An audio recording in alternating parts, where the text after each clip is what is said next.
Hello everyone, welcome to Delicious Recipes. നല്ല tasty ആയിട്ടുള്ള coriander rice തയ്യാറാക്കിയാലോ? ഇത് വെറും 10 മിനിറ്റ് കൊണ്ട് തന്നെ നമുക്ക് തയ്യാറാക്കി എടുക്കാം. ലഞ്ച് ബോക്സിലൊക്കെ കൊടുത്തുവിടാനും വളരെ നല്ലതാണ്.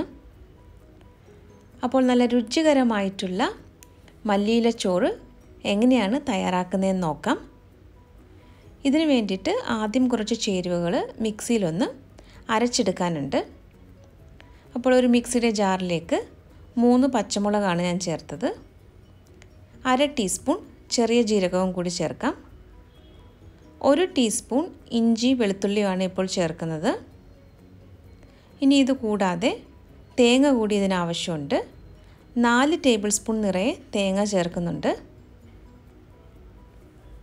ഇനി അടുത്തതായിട്ട് ചേർക്കുന്നത് മല്ലിയിലയാണ്. 1 ബഞ്ച് മല്ലിയില ഇപ്പോൾ ചേർത്തിട്ടുണ്ട്. ഇനി ഇതിലേക്ക് വളരെ കുറച്ച് വെള്ളം ഒഴിച്ച് ഇതൊന്ന് അരച്ചെടുത്തിട്ട് വരാം. അപ്പോൾ ഈ മല്ലിയില ചോറ് തയ്യാറാക്കാനായിട്ട് ഒരു കടായിൽ കുറച്ച് വെജിറ്റബിൾ ഓയിൽ ഒഴിച്ചിട്ടുണ്ട്. ഈ എണ്ണ നല്ലതുപോലെ ചൂടായി വരുമ്പോൾ 1/2 ടീസ്പൂൺ കടുക് ചേർക്കാം. വെജിറ്റബിൾ ഓയിലിന് പകരം നെയ്യ് താല്പര്യമുള്ളവർക്ക് അത് ഉപയോഗിക്കാം. ഇപ്പോൾ കടുക് നന്നായിട്ട് പൊട്ടി വന്നിട്ടുണ്ട്. ഇനി ഇതിലേക്ക് 1 ടീസ്പൂൺ ഉഴുന്നുപരിപ്പാണ് ചേർക്കുന്നത്. ഉഴുന്നുപരിപ്പ് ഒന്ന് മൂത്ത് വരുമ്പോൾ ഇതിലേക്ക് നമുക്ക് 5 കാഷ്യൂ നട്ട്സ് ചേർത്ത് കൊടുക്കാം.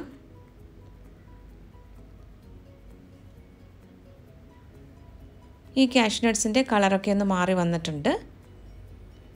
ഇനി നമുക്കിതിലേക്ക് ഒരു സവാളയാണ് ചേർക്കാനുള്ളത്. വളരെ ചെറുതായിട്ടരിഞ്ഞ ഒരു സവാളയാണ് ഇപ്പോൾ ചേർത്തത്. ഇനി ഇത് നല്ലതുപോലെ ഒന്ന് വഴറ്റിയെടുക്കണം.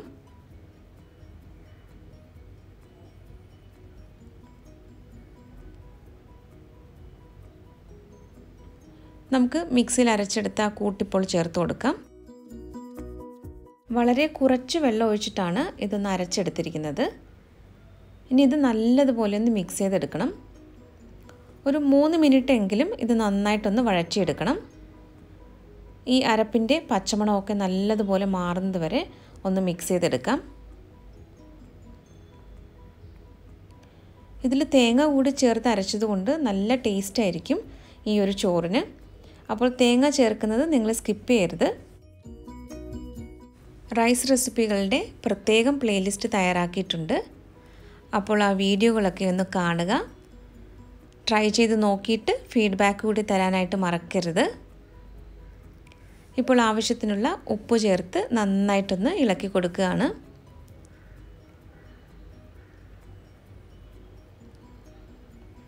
ഇപ്പോൾ ഏകദേശം 3 മിനിറ്റ് ആയിട്ടുണ്ട്. ഇനി ഇതിലേക്ക് നമുക്ക് ചോറ് ചേർത്ത് കൊടുക്കാം. ബാസ്മതി റൈസാണ് ഞാൻ ഇതിനു വേണ്ടി എടുത്തിരിക്കുന്നത്. ഏത് അരി വേണമെങ്കിലും ഇത് തയ്യാറാക്കാനായിട്ട് ഉപയോഗിക്കാം. ഉപ്പിട്ട് വേവിച്ച ബാസ്മതി റൈസാണ് ഇപ്പോൾ ചേർത്തത്. ഇത് ചൂടോടുകൂടി ചേർത്ത് കൊടുക്കരുത്. ചോറ് നല്ലതുപോലെ തണുത്തതിന് ശേഷം മാത്രമേ ഇതിലേക്ക് ചേർക്കാവൂ. അല്ലെങ്കിൽ ഇത് പെട്ടെന്ന് തന്നെ അങ്ങ് കുഴഞ്ഞു പോകും. തലേ ദിവസത്തെ ബാക്കി വന്ന ചോറ് ഉപയോഗിച്ചിട്ടും ഈ ഒരു കൊറിയാണ്ടർ റൈസ് നമുക്ക് തയ്യാറാക്കാം. ഇപ്പോൾ ബാക്കിയുള്ള ചോറും കൂടി ഞാൻ ചേർക്കുകയാണ്.